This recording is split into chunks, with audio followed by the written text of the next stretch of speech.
Hello મિત્રો, નમસ્કાર. NC classes ચેનલમાં તમારું હાર્દિક સ્વાગત છે.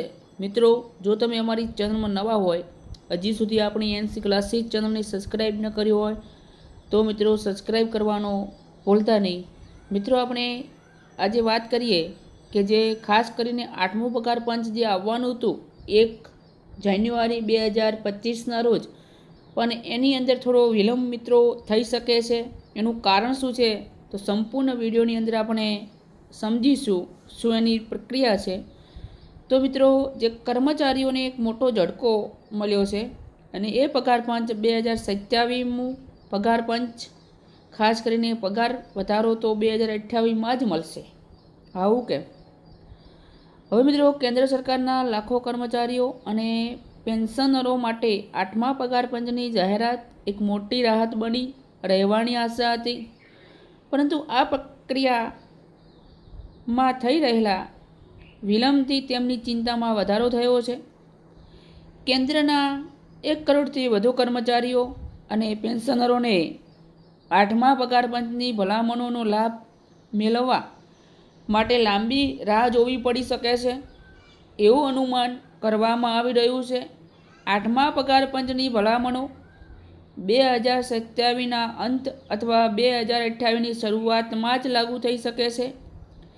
સરકારે જાન્યુઆરી 2025માં પંચની રચનાની જાહેરાત કરી હોવા છતાં અધ્યક્ષ અને સભ્યોની સત્તાવાર નિમણૂક તેમજ કાર્યની રૂપરેખા હજુ સુધી જાહેર કરવામાં આવી નથી, જેના કારણે આ વિલંબ થવાની શક્યતા છે. કેન્દ્રના કર્મચારીઓ માટે 8મા પગાર પંચની રાહ વધુ લાંબી બની રહી શકે છે.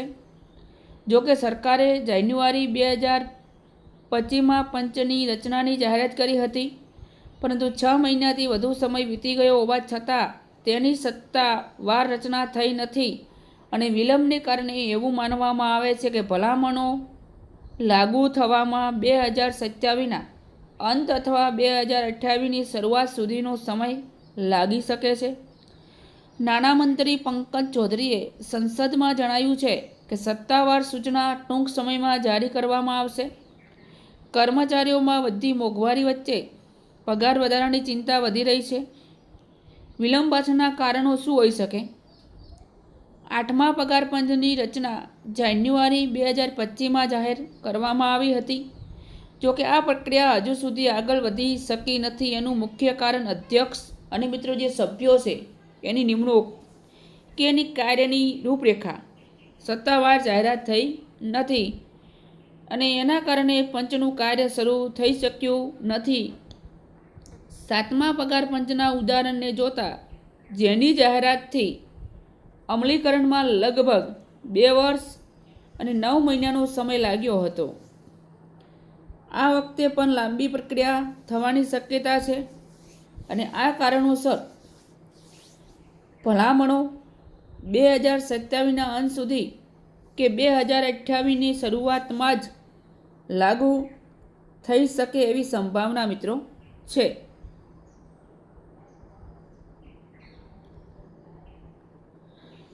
નાણા મંત્રાલયના રાજ્યમંત્રી પંકજ ચૌધરીએ સંસદમાં જણાવ્યું કે વિત્ત પક્ષો તરફથી સૂચનો મળ્યા છે અને ટૂંક સમયમાં સત્તાવાર સૂચના જારી કરવામાં આવશે.